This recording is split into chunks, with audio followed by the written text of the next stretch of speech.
Connaissance, recherche, sciences, et mathématiques, théorie, physique, philosophie, conférences, archéologie, nature.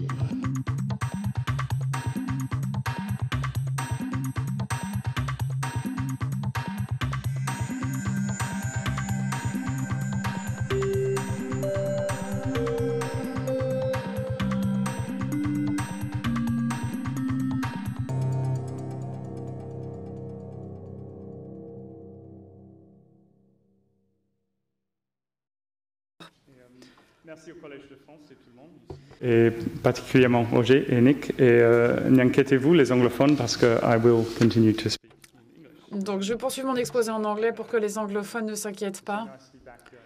J'ai vécu à Paris pendant quelque temps et je suis très heureux d'être ici. C'était il y a 11 ans. Je suis le dernier des longs articles aujourd'hui. Je suis également, malheureusement, je crois, l'un des moins importants. C'est un vrai privilège pour moi de pouvoir m'adresser à vous. Le professeur Nordhaus a dit ce matin, l'actualisation, c'est un petit peu comme un taureau blessé à la fin d'une corrida. Je vais vous épargner les images sanglantes, mais je voudrais quand même vous conduire à ce qui nous a amené à notre conclusion aujourd'hui. Si vous n'aimez pas la corrida, je suis désolée de vous l'annoncer. J'ai peur que le combat entre l'homme et le taureau se poursuive encore à l'avenir. Je me suis beaucoup posé cette question sur l'actualisation de l'avenir et ce que l'on pouvait faire en termes de changement climatique. Cela m'intéresse beaucoup. Je suis économiste comme nous tous ici, mais cette question nous conduit également sur le territoire de la philosophie et de la philosophie politique. Et j'ai également suivi une formation en ingénierie. J'ai fait un peu de droit, de philosophie française, parce que j'ai eu des problèmes d'attention pendant un certain temps. Et donc, j'ai étudié des questions philosophiques qui me correspondent aussi dans ma réflexion. Donc, je sors un petit peu des frontières de l'économie. En français, il me semble que l'on dit dans le pays des aveugles, les borgnes sont rois. Donc, je pense que cela traduit bien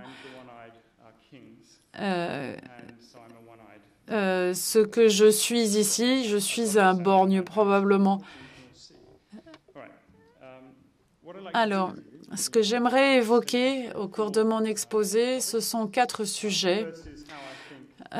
Tout d'abord, mon point de vue sur l'interaction entre changement climatique et éthique. Et en tant qu'économiste, il nous faut avoir une réflexion sur l'éthique et la philosophie. Deuxième point, qu'est-ce que cela signifie pour le rôle de l'économie? Quelles sont les implications, troisièmement, en termes d'actualisation, surtout l'actualisation des utilités futures plutôt que d'actualiser des niveaux futurs de consommation. On a parlé beaucoup de l'actualisation de la consommation future. Moi, je vais parler de l'actualisation des utilités futures. Et ensuite, j'élargirai le débat au-delà de l'actualisation. Je parlerai de la justice intergénérationnelle. Je dois dire d'emblée qu'il y a différentes écoles de pensée qui ont au-delà de ce que l'on fait. Je ne vais pas parler de l'éthique de Van Martienne, je ne vais pas parler des approches kantiennes, ni du contrat social, de la réciprocité latérale, etc., etc. Donc, je vais véritablement me limiter. En tant qu'économiste, nous ne pouvons nous reposer que sur un nombre limité de principes philosophiques qui peuvent éventuellement s'intégrer à nos modes. Alors, pourquoi est-ce que les économistes sont intéressés à l'éthique et à la philosophie? Eh bien, c'est parce que le changement climatique suppose des conflits d'intérêts entre individus, entre nations et entre générations. Et lorsqu'il s'agit de faire des compromis, des arbitrages, si l'on parle d'amélioration Pareto et que quelqu'un va vivre en meilleures conditions sans que ce soit au détriment des autres, il faut avoir aussi des principes philosophiques qui nous permettent de naviguer dans ces conflits d'intérêts. Et comme vous le savez toujours, c'est le monde riche, les pays riches qui sont à l'origine des émissions, à l'origine du changement climatique. La prise en compte scientifique ne remonte qu'à 1990. Aujourd'hui, on sait qu'il y a des menaces sur les éléments clés de la vie. Il s'agit essentiellement de l'accès à l'eau et des impacts sur les systèmes hydriques, et puis cela a des impacts sur l'alimentation et la santé, particulièrement pour les populations pauvres. Et donc les conséquences, les répercussions vont de premier abord toucher les populations les plus vulnérables. Ensuite, ceci va être au moins aussi important que l'efficacité dans notre réponse au problème de changement climatique. Parce que lorsque l'on aborde à ce problème, si on veut le faire efficacement, on va payer beaucoup plus que ce que l'on devrait probablement, mais en même temps, il y a une volonté des ressources limitées de véritablement s'attaquer à la question. Mais les concepts d'équité et de justesse sont extrêmement importants parce que si l'on veut résoudre le dilemme actuel, la question de l'action collective et d'avoir un nouveau deal sur le changement climatique, une nouvelle donne, avoir une entente entre les États, il faut qu'il y ait une compréhension de justesse et d'équité entre ces États.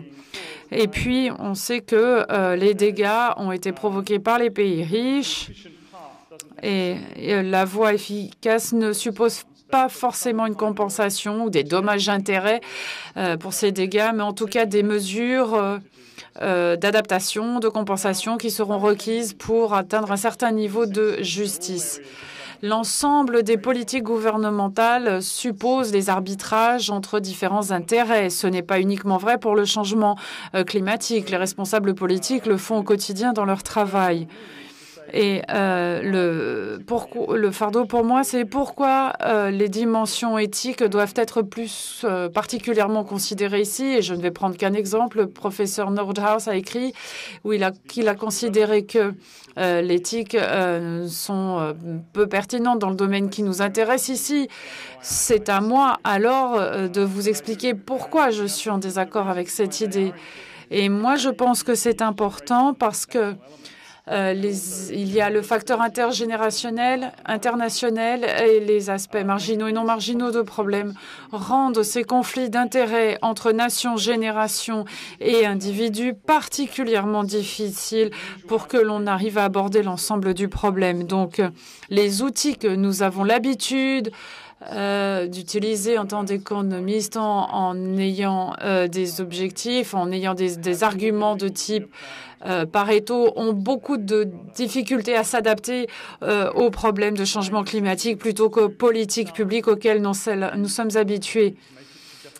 Donc maintenant, j'essaye de justifier ce que je vais vous dire. Et le changement climatique a nécessairement des considérations éthiques et en tant qu'économistes, nous sommes obligés d'en tenir compte. Maintenant, si l'on est d'accord sur le fait que l'éthique est essentielle à ce problème, quel est le rôle de l'économie dans ce contexte? Nombre d'entre nous posons explicitement la question et l'avons posée ce matin. Que devons-nous faire à propos du changement climatique? Que devraient être les politiques? Et l'économie nous propose un cadre d'analyse très utile. Et pour sursimplifier, je ne vous montre évidemment qu'une partie de ce que peut apporter l'économie.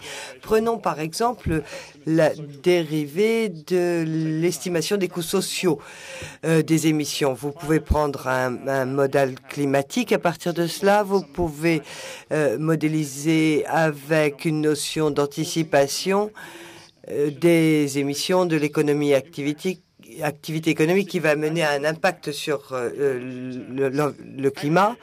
Vous pouvez ensuite donner une valeur à ces impacts, agréger ces évaluations en fonction du temps, du risque et de l'espace et traduire tout cela en coût du carbone. Donc ça, c'est simplement une partie de ce que l'économie peut apporter au travail sur le changement climatique. Mais néanmoins, il y a des hypothèses clés qui sont en jeu. Donc, plus particulièrement, permettez-moi de mettre en lumière l'avant-dernière case où l'on agrège les valorisations dans le temps en fonction du risque et de l'espace. Et là, vous êtes obligé de faire un arbitrage entre ces différents conflits d'intérêts. Vous devez pondérer ou refuser de pondérer, mais même ce refus de pondérer est un choix éthique intéressant. Et donc, vous faites un choix éthique alors que même que vous agrégez la valorisation des impacts en fonction du temps, du risque et de l'espace. Donc, voici le cadre d'analyse. Mais le modèle économique du cheval de labour que nous utilisons tous a des limitations très importantes. Et plus particulièrement, et c'est ce sur quoi je voudrais m'arrêter, cela intègre toute une série d'hypothèses éthiques. Donc, quelles sont les limitations? Ce modèle est limité dans les domaines des risques, de l'incertitude et de l'ambiguïté. C'est ce que nous avons dit aujourd'hui. Vous avez entendu plusieurs chercheurs éminents dans le monde qui parlent de ces écarts et ils essayent de travailler sur ces écarts pour identifier les limitations et pour aller au-delà. Ce modèle porte en lui des hypothèses de capacité de substitution entre le capital manufacturé, fonction de production et fonction de consommation. Et comme vous l'avez entendu dire ce matin, il y a des articles qui essayent de séparer ces problèmes et de construire un modèle de bien-être économique plus global qui permettrait de traiter du changement climatique de manière plus appropriée. Un autre problème du modèle que nous utilisons dans nos analyses coûts-bénéfices, c'est qu'il peut poser des problèmes pour le traitement des non-marginalités qui pourraient être entraînées par le changement climatique. Donc voici les limites qui doivent être traitées par les économistes. Mais en plus de ces limitations, nous avons toute une série d'hypothèses, 5 dont je voulais vous parler. La première hypothèse éthique, c'est celle de la conséquence, du bien-êtrisme, de l'utilitarisme. On en a parlé ce matin. L'utilité isolastique et enfin, en 5e position, les préférences qui sont révélées par les marchés. Et je pense que les positions éthiques qui sont intégrées dans chacune de ces 5 problématiques sont intéressantes à étudier et c'est ce que je vais faire. Donc, pour ce qui est du conséquentialisme, c'est-à-dire cette première philosophie qui se concentre sur le résultat de l'action plutôt que sur le bien fondé ou le mal fondé d'une action, est évidemment une philosophie très puissante et toutes les personnes qui s'intéressent à la philosophie du changement climatique doivent travailler là-dessus. C'est un point de départ. Néanmoins, ce n'est pas forcément le point d'aboutissement. Ici, nous avons des philosophes dans la salle. Vous allez sans doute me dire que le conséquentialisme est une philosophie surannée. Donc, je ne vais pas trop m'y attarder, mais c'est un argument qui est avancé par d'aucuns. Pour être juste, nous devrions dire que la compensation est qu'une compensation est due s'il y a violation des droits d'autrui. Donc, par exemple, si on jette les chrétiens au lion, on est en violation de leurs droits de l'homme. Je pense que les chrétiens seraient d'accord avec une telle assertion, mais il est également vrai de dire que si les Romains avaient fait une analyse coût-bénéfice de ce sport, ils auraient sans doute estimé que cela marchait parce que la mort de quelques chrétiens s'agrégeait avec le plaisir de centaines et de centaines de spectateurs. Tout dépend évidemment de la valeur d'une vie. Et certains philosophes vous diront que les générations à venir ont un droit à bénéficier d'un climat qui ne va pas compromettre leur sécurité physique. Mais tout n'est pas uniquement question de droit. On peut également parler d'obligations morales, là où l'être humain n'a pas de droit. Et un philosophe d'Oxford nous dit que si l'on ne connaît pas l'identité des personnes qui sont à naître, les futures politiques sur le climat seront susceptibles de changer l'identité de ces personnes à naître. Donc nous avons des devoirs moraux par rapport à ces gens. Mais les obligations morales peuvent émaner pour satisfaire les besoins sociaux des êtres humains. Mais ce que je voulais dire, c'est que dans tous les cas, si l'on se concentre simplement sur le côté efficacité, c'est-à-dire quel est le niveau de compensation efficace, cela ne permet pas toujours pour identifier des résultats que nous considérons comme justes. Donc, à partir de là, il faut identifier des transferts de ceux qui ont gagné vers ceux qui ont perdu, mais ceci n'est pas toujours réalisable dans un contexte international et bien entendu dans un contexte intergénérationnel. L'autre point, c'est que même s'il y a compensation appropriée des pertes, il n'en demeure pas moins qu'il va falloir se poser la question de combien est-ce que tu vas me payer si je te laisse me donner un coup de poing dans la figure. Et je vais donner un chiffre. Vous pouvez à ce moment-là me donner un coup de poing dans la figure, vous me payez et tout va bien. Mais si vous me cognez d'abord et que vous me payez après et que vous n'avez pas eu mon consentement au préalable, à ce moment-là, ce manque de consentement est très important. Donc ce que je voulais dire, c'est que le conséquentialisme n'est pas la seule manière d'envisager le monde et la plupart de nos travaux en tant qu'économistes se basent sur une approche éthique conséquentialiste. Deuxième hypothèse qui est intégrée dans le modèle que nous utilisons, c'est celui du bien-êtrisme. Encore une fois, définissant ce qui est important.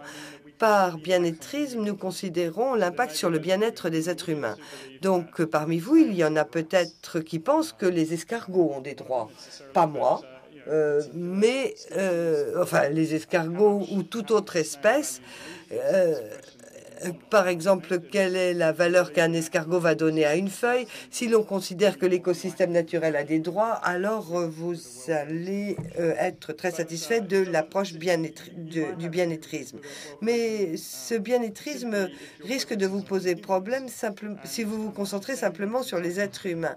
Et certains disent que les conséquences, si vous devez être conséquentialiste,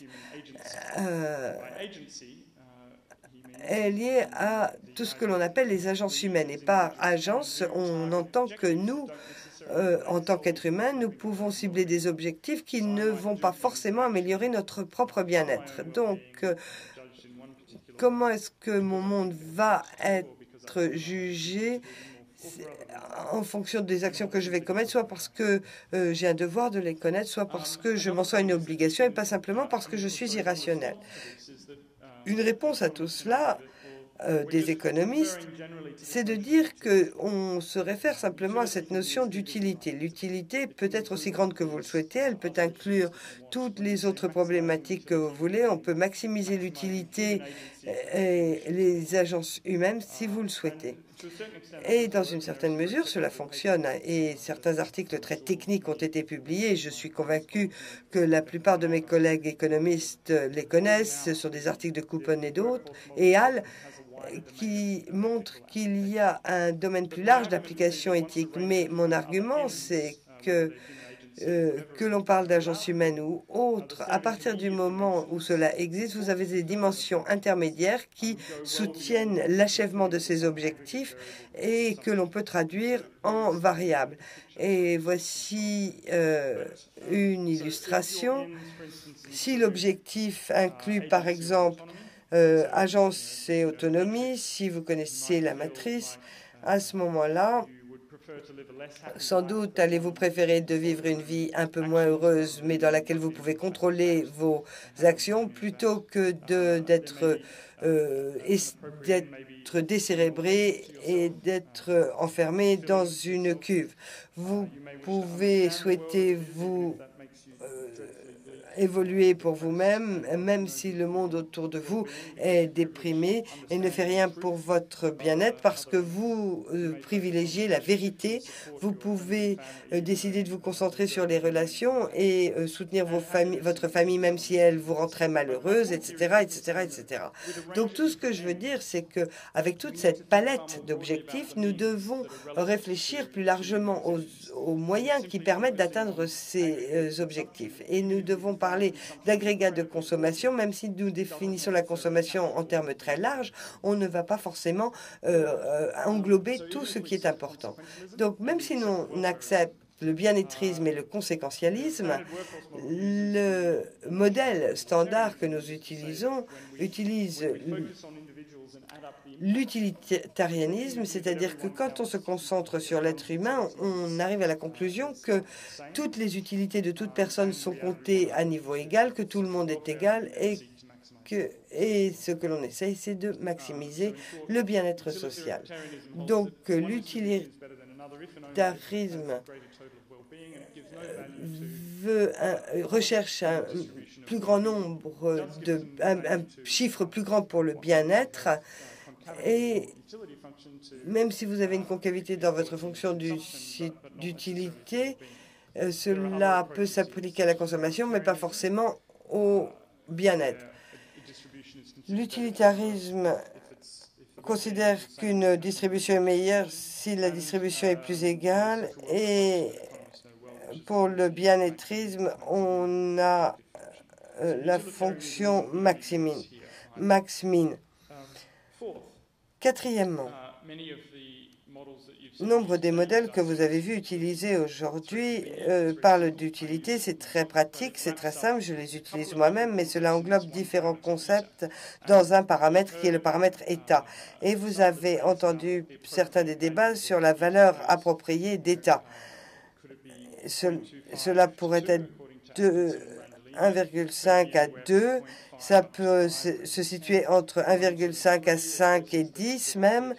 Il semble que la fourchette la plus utilisée soit de 1 à 3, mais il est très difficile de décrire la valeur d'état parce que cela veut dire que trois choses en même temps. Cela reflète l'attitude vis-à-vis du risque, l'attitude vis-à-vis des inégalités temporelles, et en prenant un modèle pratique où on rassemble plusieurs concepts en un seul paramètre. Et d'ailleurs, j'ai fait une étude avec quelques collègues il y a 2 ans pour étudier la manière dont les gens... C'est une étude sur l'état de préférence avec des biais de sélection qui ont été sélectionnés. Et on étudiait la manière dont des personnes voyaient le risque, mais avec des inégalités temporelles et sociales. Et nous avons identifié que si ces attitudes sont corrélées, elles ne sont pas identiques. Et d'une manière générale, vous avez des gens qui sont averses au risque et qui sont en général averses aux inégalités. Mais ce n'est pas toujours le cas. Vous pouvez être un entrepreneur prêt à prendre des risques, mais qui n'accepte pas les inégalités. Maintenant, il y a des raisons pour lesquelles ces concepts doivent être reliés. Et Hassani dans la vallée de l'ignorance, avancer l'argument selon lequel elles sont conceptuellement identiques, mais pour moi, les éléments de preuve affirment le contraire. Là, on est dans un cadre théorique qui nous permet de voir le problème, mais qui ne s'applique pas forcément à la réalité. Et ensuite, il faut faire l'hypothèse que ces préférences sont identiques, évidemment, puisque et c'est ignorer qu'il y a certaines préférences qui pourraient les démêler. Maintenant, autre problématique que nous rencontrons souvent lorsque nous utilisons ce modèle du cheval de labour pour travailler sur le changement climatique, c'est qu'il est tout à fait pratique d'utiliser des données pour inférer le modèle, mais cela introduit différentes autres problématiques. Par exemple, les marchés, en tant qu'économistes, nous les respectons et nous nous avons des outils pour agréger les informations, mais le problème qu'il y a à dériver des intérêts éthiques à partir de comportements, c'est que les comportements peuvent refléter toute une palette de préférences. Donc là, on a un problème. Les préférences révélées ne sont pas forcément les préférences vraies, dans la mesure où elles ne sont pas forcément basées sur un individu qui aurait les bonnes informations, qui ne ferait aucune erreur dans sa prise de décision. Donc la question, professeur Goliath, sur l'ambiguïté, est-elle rationnelle ou non? Eh bien, si nous devions arriver à la conclusion qu'elle était irrationnelle, à ce moment-là, nous ne pourrions l'introduire dans une politique. Et l'autre problématique, c'est les préférences exprimées par les individus sur le marché ne sont pas forcément des préférences personnelles, mais également des préférences sociales. Et puis, les processus de marché ne sont pas toujours très fiables en tant qu'indicateurs des processus sociaux à cause des imperfections du marché, parce qu'il y a une pondération en fonction des participants au marché. Les générations à venir ne participent pas au marché. Et c'est le cas pour tous les marchés. Et le changement climatique n'est pas différent. Ça. Les données de marché ne sont pas forcément disponibles et ne capturent pas le caractère irréversible des questions que nous avons ici. Donc, en conclusion, dans cette analyse, je voulais dire qu'il n'existe malheureusement pas d'alternative et qu'il faut entamer ce débat éthique et normatif. Nous ne pouvons pas, tout simplement pas, nous débarrasser de l'éthique. Et en se concentrant uniquement sur une analyse coût-bénéfice, il va falloir vérifier que les prix du marché dont on dispose sont fiables et non pas déformés. Donc ici, toutes ces hypothèses éthiques sont utilisées pour clarifier le débat. Et ce que je voudrais dire, c'est que les politiques pourraient les étudier sans avoir besoin de modèles agrégés pour vérifier leurs investissements.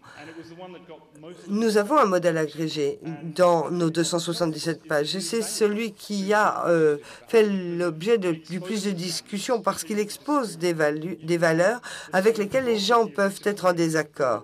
Et il n'y a pas eu de désaccord aussi fort avec le reste de l'analyse qui était vraisemblablement plus large, plus étendu et qui se prêtait mieux à l'élaboration de politiques, mais qui n'explicitait pas clairement toutes ces valeurs.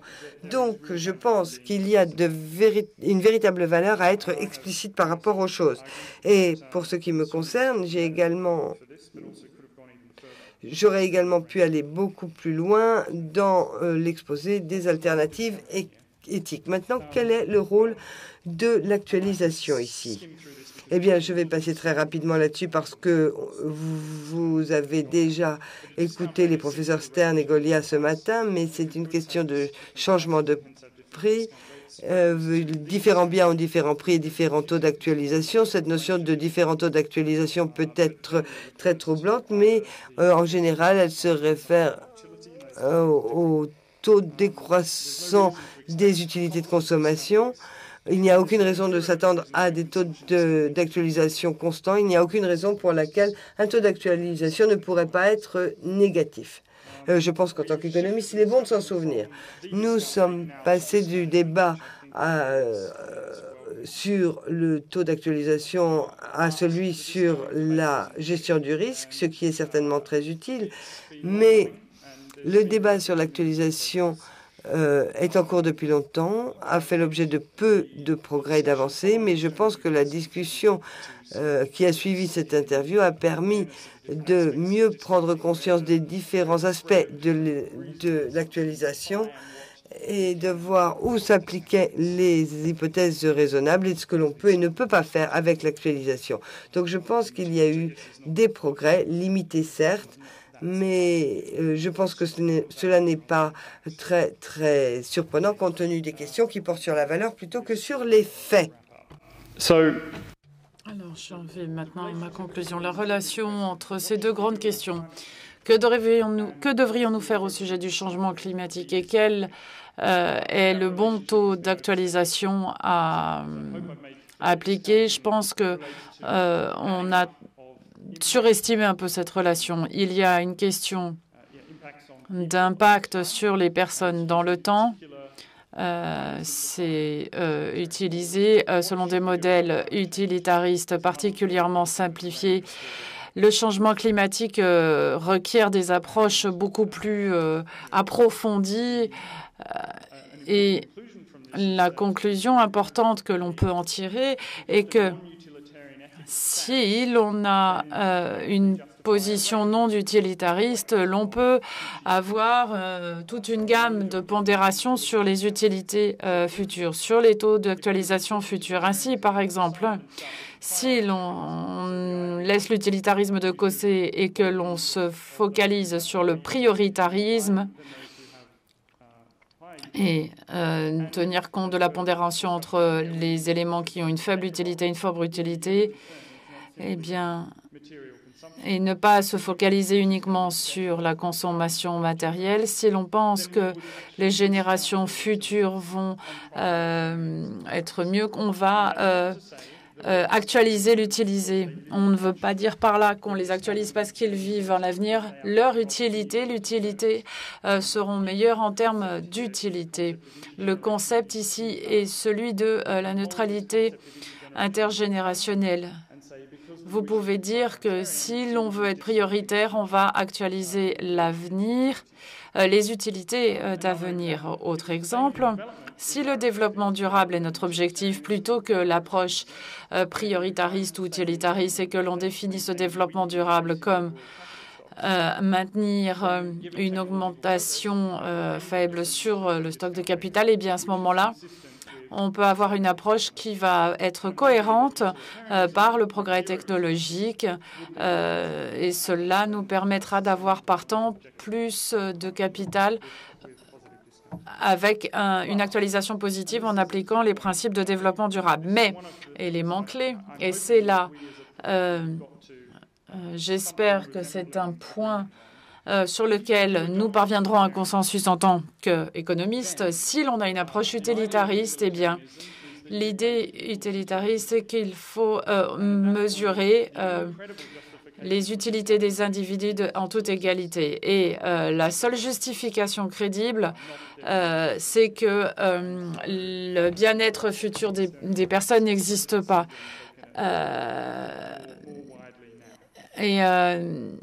Et ce principe a déjà été appliqué, présenté dans le rapport Stern, où on a mis effectivement en avant la question des considérations éthiques et qu'il fallait appliquer le point de vue utilitariste de façon cohérente par rapport à l'éthique.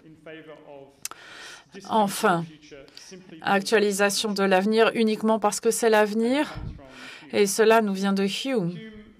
Hume avait le point de vue selon lequel l'éthique relative à l'agent n'était pas une bonne façon de voir le monde. En fait, il faut mettre plus de poids pour ceux qui sont proches de vous. Par exemple, alors je vais forcément accorder plus d'importance à ma femme qu'à quelqu'un que je ne connais pas. Et cette éthique relative à l'agent est une bonne façon de décrire le comportement des individus. Mais ce qui est encore plus important, c'est que certains philosophes, et ils m'en ont convaincu, disent que ce n'est pas une mauvaise approche.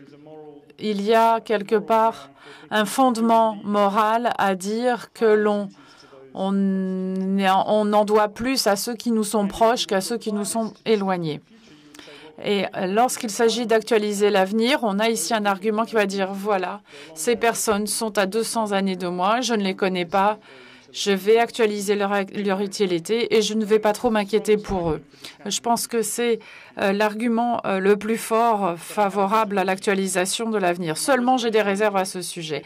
Et ma réserve principale est que c'est une description de comment je devrais me comporter, mais une mauvaise description de ce que nos gouvernements internationaux, qui n'existent pas, ou nationaux, en tout cas ce que l'humanité doit faire pour le changement climatique. Et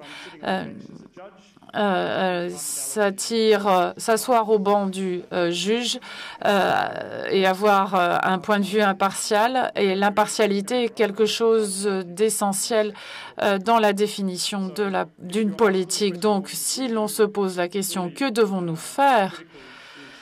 Il faut savoir qui est le nous. Et si nous, c'est l'humanité dans son ensemble, eh bien, je pense que l'argument de Hume ne tient plus et ne s'applique plus. Il s'appliquerait plutôt à des individus ou à des États particuliers. Encore une planche, si vous me le permettez. Enfin, pour généraliser les propos que je viens de tenir, l'économiste peut le voir ainsi. Vous avez une fonction objective et vous pouvez dire maximiser utilité avec une certaine pondération. Vous appliquez une règle, maximiser, trouver une valeur suffisante qui est au moins aussi haute que X et on applique la règle, un objectif, l'utilité, les capacités et vous avez une forme de pondération qui s'applique sur les dimensions humaines et sur peut-être la neutralité temporelle. Et dans le travail que je mène avec Simon Dix et Simon Kenny, nous essayons de voir comment ces fonctions objectives plus larges peuvent être liées au taux d'actualisation et à l'application de l'économie à ces problèmes. Alors, ma conclusion maintenant, ces politiques ne peuvent être envisagées sans l'éthique. Les approches, les perspectives éthiques sont très comprise. Le temps d'actualisation est un élément important dans ce modèle, mais il est moins important dans d'autres approches éthiques. Et comme nous l'avons vu, peut-être pas le plus critique. Si l'on a un point de vue utilitariste, la cohérence requiert une neutralité intergénérationnelle et un taux d'actualisation purement zéro.